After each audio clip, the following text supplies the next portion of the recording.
Hello, hello. Going live once again. I got about 40 minutes till I got a live coaching session. So I wanted to get one in and try to do a live stream every day, figuring out which times are best. And this time frame's been pretty good, judging how many people come on deck. And today the topic's going to be ultimatums. Are they needed? And I think ultimatums come up in relationships a lot. And a lot of times they're looked at as a negative thing, but are they needed? Ultimatums, are they needed? And what do I mean by that? So, Danielle, hello, Mac. It is currently 10:11 Eastern time. Thanks for the update, Daniel. You're in Canada, you're the East Coast. Daniel Mayer. Thanks for hopping on. It's 9:12 a.m. where I'm at. Definition of ultimatums. You're asking me, or you're asking me what the definition of an ultimatum is? You didn't put a question mark on that. I don't know if that means, e.g., you're always on deck. Shoot, I think you've been out of five of the live streams, man. Right on. Okay. T. Rose is in the house. What's up, Tyler Rose? Pete Rose's little cousin. East Coast, Southeast USA, North Carolina. That's right. Okay. North Carolina. Where they just wave the blue rag around. I got a lot of people for some reason from South Carolina that have done live coaching. It's kind of random out of all the 50 states. Going back to definition of ultimatums. So anyone else want to Pasadena, California here, home of the Rose Bowl. I haven't really spent a lot of time in Pasadena, but I heard it's beautiful.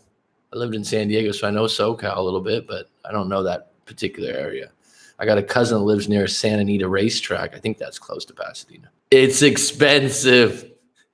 Well, then I hope you're doing well, Serby. If it's expensive. Southern California is expensive. It's a beautiful place, man. Shit. That's why the other Santa Anita is 10 minutes away. Yeah, my cousin trains horses, race horses. It's like my second cousin. Really good people, actually. All right. Sorry, EG. Definition of ultimatums. An ultimatum to me, simply put, and some people can give their opinion on it because I already got 5 people on deck here, is basically when you tell someone you either do this or if you don't, then we're in relationship. When we're speaking in relationships, an ultimatum is giving someone 2 choices. I don't think it usually is 3. Usually would be 2. And Mac, I believe an ultimatum was part of my breakup, but of course, there's many factors as to why your partner breaks up with you. Actually, there is, but usually the ultimatum could be the nail in the coffin. And what's interesting about ultimatums, are they needed? Because afterwards you're like, oh shit, I shouldn't have gave the ultimatum because that was the end. But the actuality is the ultimatum's given because people want to get crystal clear because they've had enough. And I've had an ultimatum in a breakup and it didn't go my way. And it almost feels like if the ultimatum doesn't go your way, you almost feel like they left you. But really, in some ways, the ultimatum was needed to get clear on what your standards or your boundaries or your values are, and it gets to a certain level. For example, if someone's going out and they're your girlfriend, they start going out every Friday, Saturday night drinking. I've heard this come up many times. They start partying again. They reinvent themselves, and all of a sudden, you go, you know what? You're not going out anymore. Now that seems a little bit extreme, but your girlfriend goes out for 2 months, you take it, you deal with it, you take it, you deal with it, and then you snap and go, you know what? I don't want you going out anymore. If you keep going out, then we're gonna break up. If you keep going out, then I think it's the end of us. And she goes, well, I want to keep going out. And you're like, wait a minute, that's not what I wanted. So an ultimatum gives someone 2 choices. I don't think it's 3, but I would have to look that up on the Webster's definition. Gives them 2 options. And in a breakup, a lot of times you're giving the option that you want and you're almost pushing it on them. And it's usually, in some cases, it's a little bit of a threat because you're saying, if you don't stop, for this example, drinking, then we're breaking up and I'm done. And you're hoping that penalty, if you will push them into what you want them to do. And a lot of times it doesn't work because nobody likes to be told what to do when you're an adult, right? So what it does for you is it gets really clear on what you've had enough of. Melted Blue, what's up, buddy? My ex-wife used to give me ultimatums. The same thing she was attracted to me for were the same things she gave me ultimatums to quit. Well, I don't know how to deal with that. That's an interesting conundrum. She would get mad that I would drink beer every night. Then when she wanted to have sex, she would get me drunk because I would teach her a lesson. I don't even know what that I don't know what that means. That could mean a lot of different things there. But I mean, drinking beer every night's a bad habit, right? Okay. So, but somehow if it created better intimacy, I don't know. I think that's an interesting topic that a lot of times the same things we don't like, we do like at certain moments. So maybe it's moment to moment. Sometimes during arguments, she would give an ultimatum such as breaking up if she didn't have her way in an argument. Such as breaking up if she didn't have her way in an argument. So I would always walk away. This even happened during our trip to DC. Some people use ultimatums as tactics and it becomes a pattern. And if someone starts, let me rewind. If someone's giving ultimatums and just throwing out the breakup card every time, that's a fucking huge, huge red flag. Because they're going to keep doing it. And you're going to get more and more worried. Like, oh, I don't want to lose you, so I'll do whatever you say. Bad position to be in. What if out of the blue she breaks up with you and blocks you? What are the chances they'll come back? What if out of the blue she breaks up with you and blocks you? What are the chances they'll come back? Well, that has nothing to do with ultimatums. Sir. Then when I did quit, she would offer me beer. Should I was best in bed when you were drunk? Okay. Possible. E.g., if someone blocks you and breaks up with you out of the blue, I would have to know your full story. I'd have to know how long you guys have been together. I would have to know what happened prior to. But that's telling you they're not interested, especially if they block you immediately. There's a good chance she's maybe seeing someone else. Would manipulation tie in with ultimatums? I suppose manipulation could be a part of an ultimatum.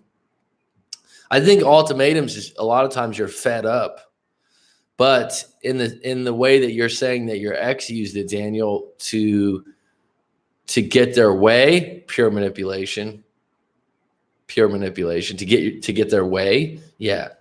But when you had enough in the relationship and you're really fed up and you do an ultimatum, you're saying like I've had enough. So it could go two different ways, I think.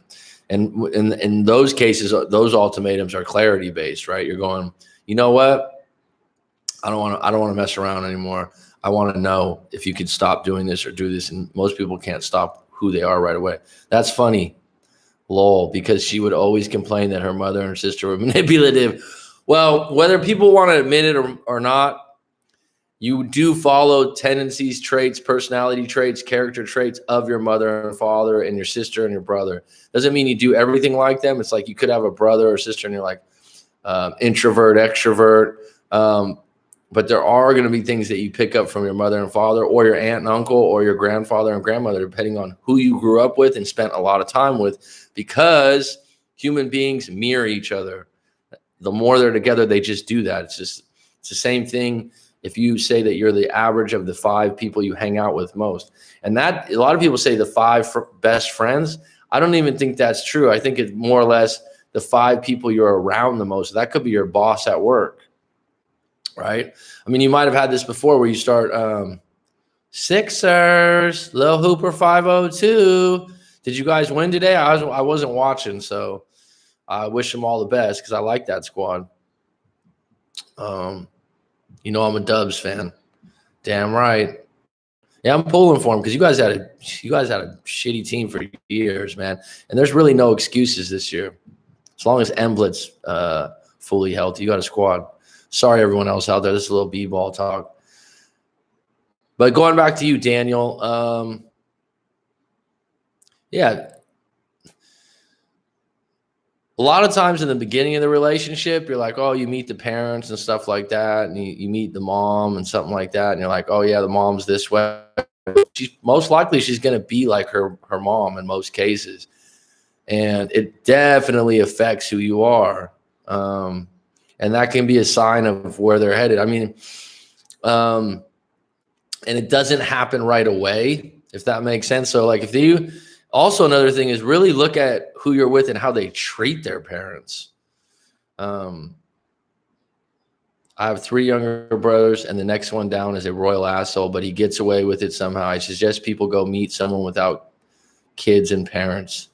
You can't meet someone without parents. Well, if someone doesn't have parents around, they usually have someone that took care of them as a kid. And like I said, that shapes who you are. But I did have a head work. I had an anthropology teacher. I could have double majored in anthropology. I took so many classes. And anthropology is the study of humans. It's kind of funny. Psychology kind of gets this, the study of the mind, but anthropology is really fucking interesting. And this professor I had, he said, and I don't know if this is true, but this is interesting in your case. So you had 3 younger brothers you're 4 brothers total. He said, if you have 4 kids that, and this is just his take. He said, if you had 4 kids that one kid would be quote unquote the genius, or the kid that really is really good in school, does everything right, or maybe a sports or like an athlete, gets both parents' favorable characteristics. 2 kids would be kind of mediocre to good at some things, and there would be 1 kid, he said, like Johnny, that was always a problem and never got it and was always in trouble because he got both parents' unfavorable characteristics. Now, I don't know, now that I've studied epigenetics, if that's true. I think there's more free will involved than just getting parent characteristics. But that's an interesting take, because I always thought about that later on. People that have a lot of kids in their family, got 3 or 4 or 5 brothers and sisters, there usually is 1 kid, if not 2, that you're like, why is Johnny so bad and Jimmy so good? And they have the same parents and the same raising. I actually think that small things make a difference, like teachers. Well, teachers aren't a small thing, but the friends they hang out with, there's other things that are affecting them. And then as a young kid, you could just make a couple bad choices. And there's people I know, they got hooked on drugs when they were young and they just never got away from it. Went all over the place with that, but that's my answer, head work. Yep. All right. You agree. Kids making things clear now. My ex's mom had 6 kids and 4 dads. Yeah. Wow. That's a household to grow up in. Jeez. 6 kids. I just talked to a guy, I think he has 9 brothers and sisters. It's amazing. Got to trust that process. Same motto can be said to most people here. You're talking hoops now. Yeah, you can if they are in their 50s. I don't know what you mean by that, head work. I also learned never to tell a female that she's exactly like her mother. She would go off on me when I would tell her she's like her mom. I mean, what do you gain by that, right? It's clear to you, even though she was manipulative and very pessimistic. Unfortunately, and the thing is, if they go hang out with their mom for a whole day, you'll notice that they up that a little bit. Yeah, parents affect people, and how someone was raised. I think I have a couple friends that were raised in like a group home, and they're very independent. They're not shy about doing things for themselves, taking advantage of situations. They're hard workers. And they don't really talk about their family lives because their teen years, they were in group homes, but it shaped them a different way. Head work, yep. When I'm struggling with my situation, I bring it up with my mom, and she tells me to call her and tell her how I feel. She essentially left me for the Air Force guy. Okay, your girlfriend left you for the Air Force guy, or your mom left you for an Air Force guy? I bring it up to my mom, and she tell her how I feel. Well, if you have a good relationship with a coaching session with myself or another coach out there, or a counselor or psychiatrist, is your mom's always going to be a little bit biased. So whatever happened in your mom's life, she's going to project that. So if she likes people in the military, it'll be different. If she doesn't, if she liked your ex, it'll be different. And if she sees it a certain way, or she wants to make you feel better because you're her son. So all those things. That being said, if you have a really good relationship with your mom, that's a great outlet. Right now, I can't recall your exact situation, Hooper. I think it's the one with I know it's not the right thing to do. If you know it's not the right thing, don't do it. Simple answer. Yeah, I speak to my mother a lot, but I find that she can be critical in the wrong areas. Well, you're English, right? And it's not great when you suffer from depression. Um, well, the mothers are always going to go out of the mothers are always going to be your mom. You know what I mean? It's like I'm 38, and when I visit my mom and I stay at the house, um, mom will still say, "Oh, grab your jacket. You know, it's cold outside." It's just like a mom's always going to be that way. They're always going to be concerned for you. And if your mom's always been critical in the wrong areas, that's when you got to step up and say, "What do I want to go to my mom for?" Right? Because I know who she is and what she's going to say or what she's going to do. There's certain people in my family that I've been close to in the past that I haven't completely cut off, but I'm like, you know what? I'm in such a different direction. Doesn't mean I'm better than them. It just means that my outlook, my life experience, the way I look at things is so different that the minute I go to them for advice or I go to them for their take, it's gonna probably be like oil and water, right? It's just not going to work because we're so different and we've been so different for so long. You want to go and get advice or get someone's take that you respect, and you know a bit about them. My girlfriend left me for the Air Force. I understand it's not the right thing to do, but when you have to fight or flight until you don't really know what to do. Why do you always have to keep saying she left you for him? How can we reframe that a little bit different? Because that's such a negative thing. You were saying before, like you're comparing yourself to this guy and whatnot. There's 7 billion people on Earth. I think there's 3 or 4 billion women. I don't know. Someone else might have the numbers on that, but you need to get to a point where it's like it's not just about you and her. Maybe the relationship you had with her wasn't that great, and you need to improve things. I don't know. But you need to reframe that in a way that you didn't just get left for another guy. Does that make sense? Hooper 502. Hooper 502, you've been on deck many times. Have you sent your full story in? Just let me know.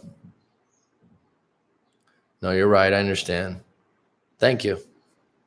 I know it's easier to sit in my chair and give you that take like that, but not yet. I will soon. Send it in coachmacmccarthy@gmail.com or send it into writemac.com, WRIT. Max didn't leave me for another guy. She left me because she wanted to get her own place and spend time with her family. Fine, I have no problem with that.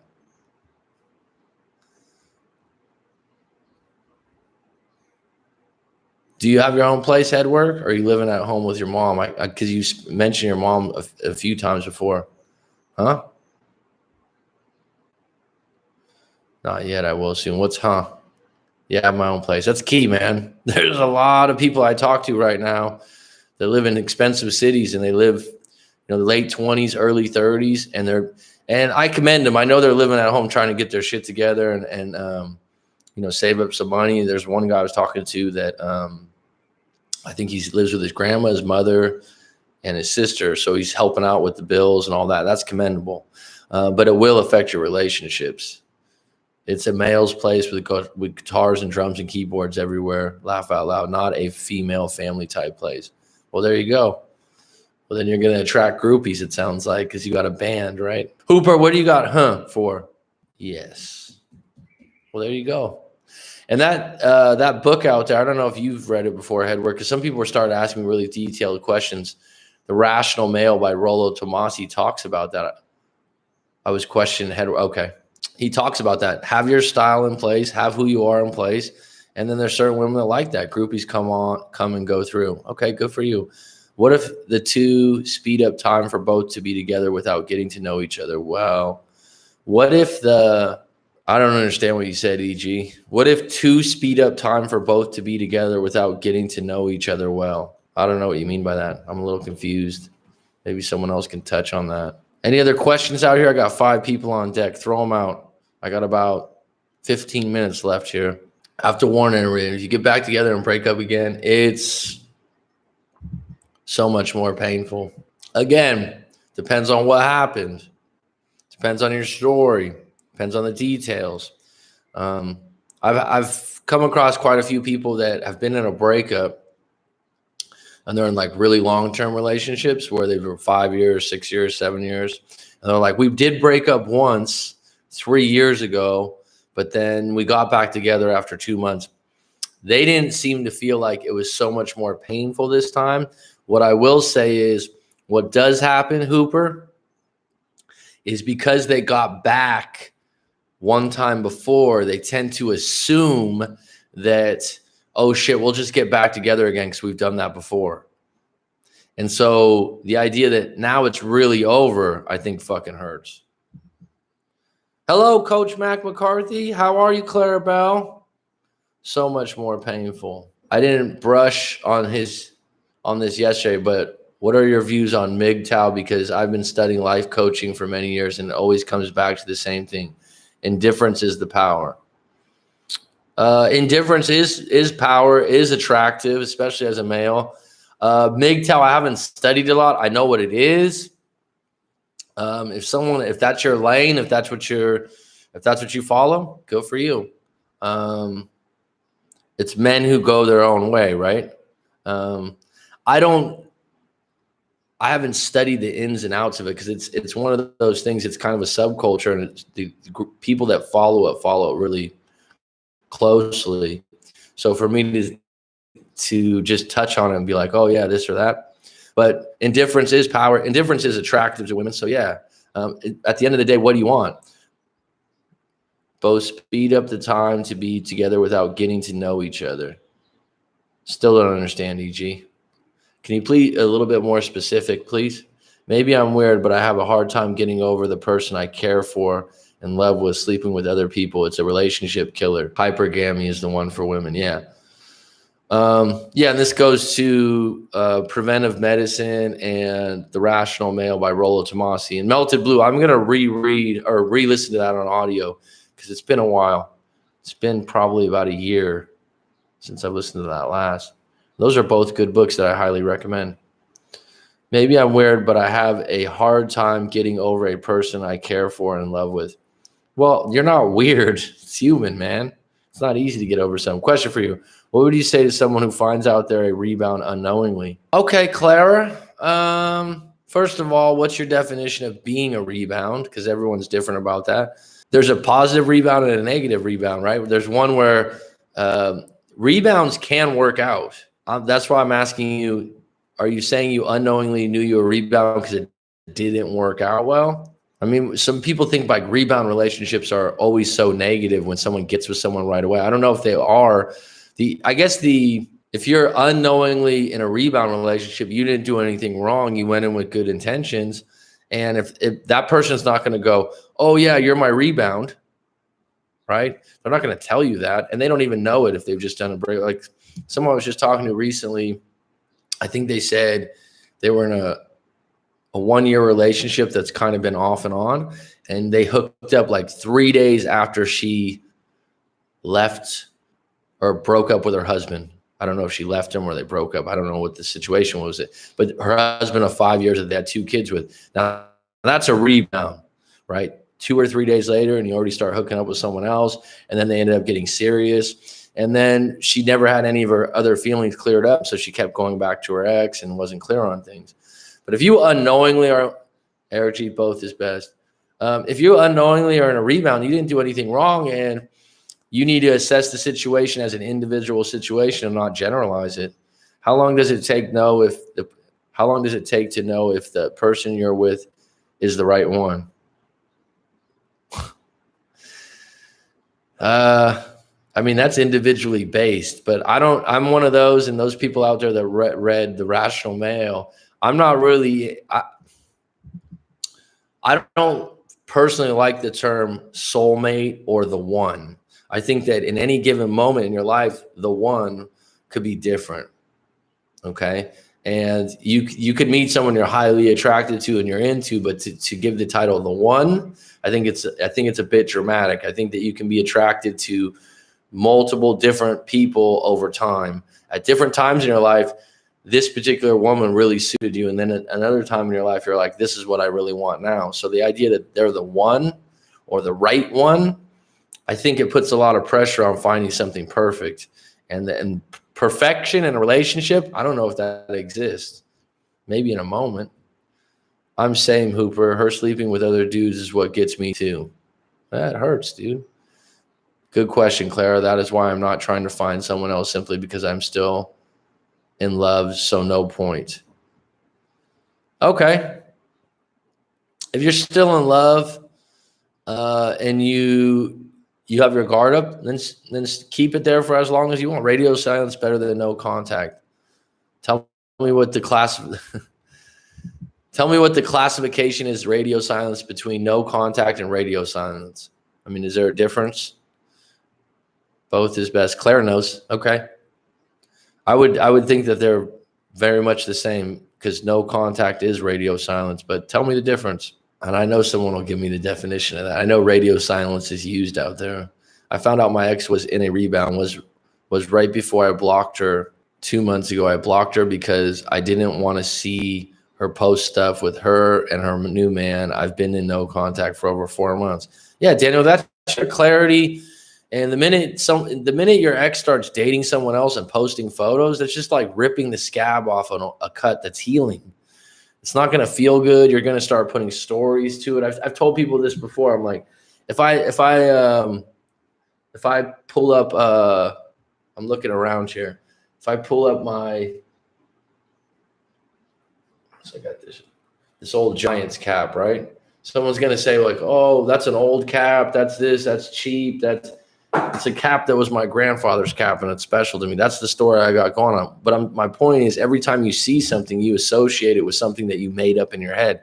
That's why it's not healthy to be on social media checking pictures, because a picture pops up and you immediately go, cheating. That guy's not good enough for her. That guy's a real asshole. You don't know. Doesn't serve you at all. And then you just start running this mouse wheel on a story, on a picture, on a digital picture that could be doctored up. Bedtime for me. Keep up the good work. I got to send you my full story. Invest in yourself, people. If they left you, it's time to make yourself stronger. Right on, Hooper. And I wish you all the best with the Sixers. I'm riding with them. Or actually, I'm not riding with them because I'm riding with the Dubs. But I'm cheering for them. And I've gained more than what I lost. I'm sorry. I gotta come up here.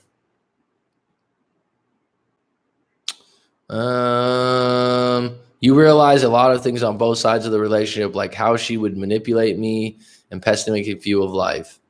Love blinded me from seeing that. With no contact, I got clarity. Gospel. Preach on, Daniel. Yeah, no contact will get you clarity. This is what people do a lot. Well, I just want to call her one more time, or I want to call him one more time and let him know the door's open and everything like that. And then when we go through the story, I'm like, you already did that at the end. You closed it out quite well. You don't need to tell someone the door's open 2 or 3 times.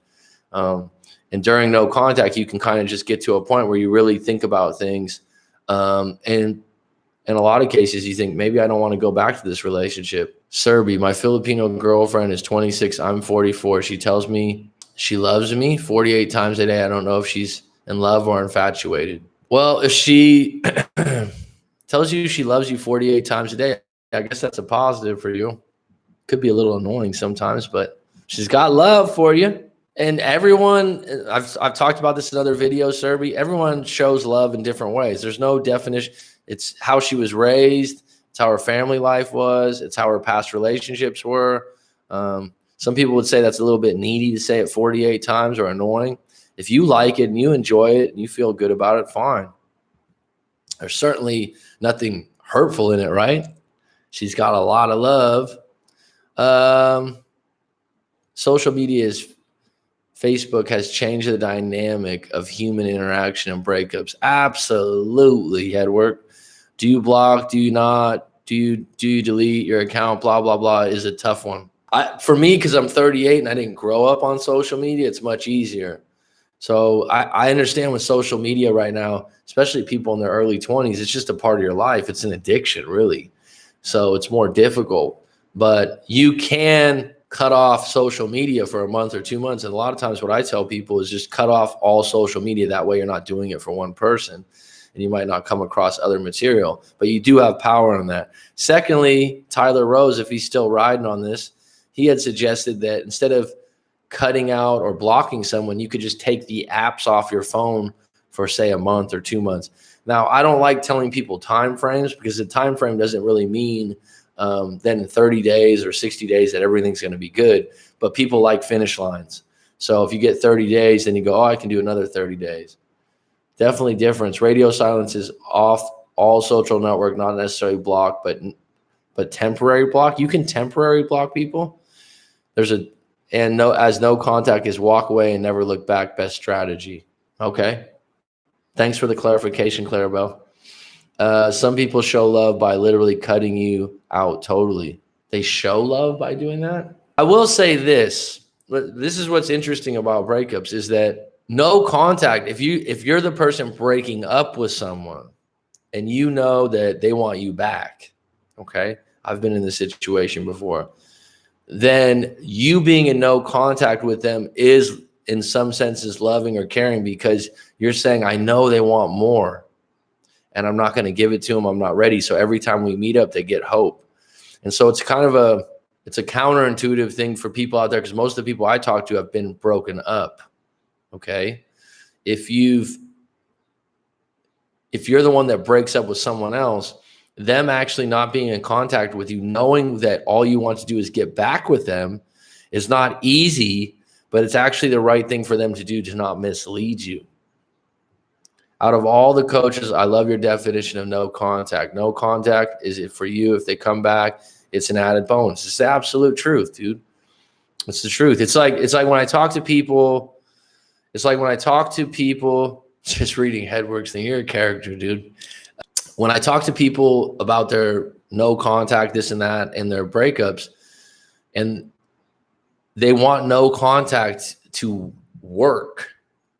No contact, it's an ongoing thing that over time you won't appreciate till you forget you're in no contact, if that makes sense. I'm 49, bro, LOL, and a computer engineer too, so I get, but you're a computer engineer and you're a rock star, right? You got a lot of shit going for you. Yup. T Rose, not a bonus in my case, LOL, but my goal is to move forward. I still think about her nearly every day. That's natural. But I don't want her back. But with time, I'll get her out of my mind. Yeah, I mean, I don't know if you'll get her exactly out of your mind completely, but it'll feel better, a little bit better, a little bit better, a little bit better every day. It takes time, man. And really, the thing about being in a breakup and getting through it is small victories. And you got these little small victories, and you got things to look forward to that are outside of the breakup, outside of getting back together. Plan a trip, improve your job, improve your career. I mean, I'll have to do a full video on when I was in my 10 or 11 months of darkness in the breakup that I've talked about frequently in different videos. So it seems repetitive at this point. But I did all kinds of different things. I'd go to the library, read some new books. I started looking into a new career. And at the time, it wasn't fun. It didn't erase everything. But I was like, you know what? These are other things I have control of in my life. And this just put me in a position now to help other people, because I've been in the mode where I'm like, damn, can't get this girl out of my mind. Wow. And I know I don't want the mouse wheel. Been there. Additionally, I don't have a cell phone or a mobile, as we say in England, and it feels good to let go of the media links. Well, good for you. Thanks for your thing. People always tell me when I tell them to get off social media and they actually do it, they're like, actually, after 2 weeks, I kind of feel good. I mean, there's a generation coming up now. I don't want to get into this, but like the millennials and all that, where I don't blame them, because they've, when I was in high school, it was like cool to have a pager, 823, thinking of you. I mean, access to the internet and all this information. And days ago, I know a girl that was like, oh my God, I just lost all my photos online. I think for IG, or I go, how many photos did you have? 15,000? What? You shouldn't have 15,000 photos. And I think most of them were of herself. Hey, you're back. what's up? Realist on the internet. Keep it real. Real in the field. It sucks when they check out your music YouTube channel, though. There's nothing I can do about that. All right. No contact is not to be weaponized. Interesting way to put it. Timing is everything. Timing is very crucial, Clarabelle. I've never heard that term. Timing, no contact is not to be weaponized. Yeah, I think that if you're doing no contact to hurt someone, I think some people think they're doing that. They're doing that to somehow. You're doing no contact for you, so you can get focused on yourself and get control of what you have control of, and get your power back. Because a lot of times, people are energy based, and you only have so much energy every day. And I realized this, like, I got a new job years back, and I was driving like 45 minutes to work in semi traffic, a lot of street lights and this and that. And it was taking a lot. I was like, why am I so tired when I get home? You have a full day of work, and then you come home and you have 45 minutes on top of that of traffic. Now, you don't realize when you're driving how much mental energy you're using. It's subconscious, right? Yeah, you're listening to the radio and all that stuff. It's a lot of work to be on your P's and Q's when you're driving. And what I'm saying is when you check on someone that you've broken up with on social media, or you take one of their calls, all of a sudden all your energy goes towards that situation. And the horrible thing is, if you don't get the answer or the response you want, it just drains you. Timing is everything, Clara. I agree. It is very, very, very crucial in all relationships. Timing and circumstances is what I say. A lot of times people come to me and I'll say, this breakup was timing and circumstances. I'm not sure it was your fault. A lot of people think it's their fault. A lot of times the timing and circumstances comes in college relationships, when people are together in university and then university ends, or like the third year of uni, something happens. It's timing. What if you weren't able to tell her to contact me if you change your mind after they broke up, and there's any hope? They know how to find you. This idea that people do this all the time. Oh, I just want to get back to them and let them know if they change their mind, they have the option. And you saying that, you're just like the salesman at, let's say you're selling a t-shirt somewhere, and the salesman goes, hey, if you want to come back, here's my number, and you want to buy this shirt. It's like, okay, dude, I got it. If I want to come back, I'll come back. And right there, he might have scared you away, because you're trying too hard, man. It's starting to annoy me. Now you're making me think you're selling a faulty product. Why is it so hard to get someone out of your mind when you already know you probably won't hear from this person, and really you have accepted it and you just want to move on and finally forget this person? Why is it so hard to get someone out of your mind when you already know you probably won't hear from this person? Well, the fact that you're telling yourself you won't hear from this person ever again is dramatic, and it's something that your mind's clinging to. Instead of that, just say, I'm not talking to them for me. I'm moving forward. Keep yourself busy. And the idea that they're in your mind, it's a process. It's like, look at all the breakups in the world and how many people have gotten over them. And really, you have accepted it, and you just want to move on and finally forget this person. Well, stop trying to forget them. Sometimes there's something called paradoxical intention. Instead of fighting remembering them, when they do remember, allow the memory to come up, deal with it, and reframe it into a positive way. So, realist on the internet. What I mean by reframing it in a positive way is you can take any story or any picture in your head, you can make it negative or positive. It's called duality. And it doesn't mean you have to make it rosy and 100% great, but you can flip it where you're like, wow, we had a really great relationship. I'm happy that we had that. And now I'm going to be moving forward. It's like I said before, if someone called you lazy, hanging on to that, I don't think that's your problem, realist. I'm just giving you an example because this has come up before. I only got a few minutes left, people. You can use that as fuel for you to work out harder, right? I'm not lazy. I heard that quote before, no contact is not to be weaponized. It is from the Love Chat. Okay. Love Chat, cool. Rory. Hey, I'm Rory. I have give Mac a thumbs up, guys and girls. Thanks, Headwork. Realists in the internet, you're human and your emotions are real. Keep doing the work for yourself. Thanks, Clarabelle.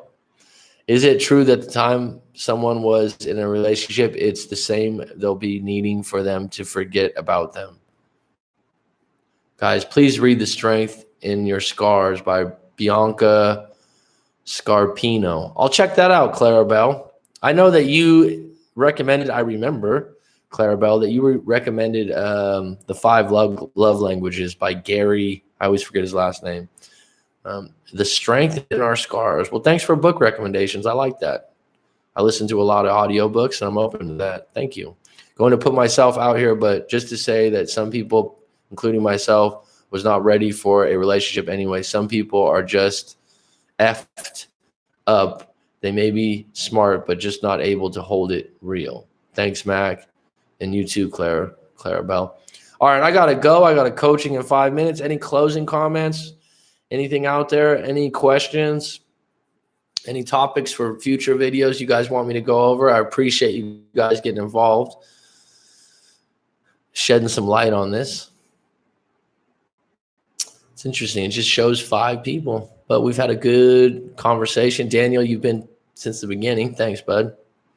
Any closing comments, people? Scenarios, no contact doesn't work. Let me think about that, and maybe I'll put that into a separate video for you, e.g. Yeah, depression and anxiety. Depression and anxiety are tough. They can be worked on. Have a good one, Mac. Thanks for your time. No problem, DC.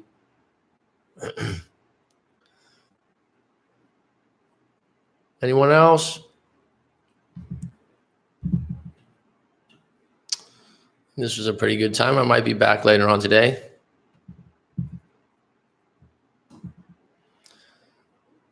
Ten, 9, 8, 7, 6, 5, 4, 3, 2, 1. Peace. Thanks, everyone. Good afternoon, Mac. Thank you, bud.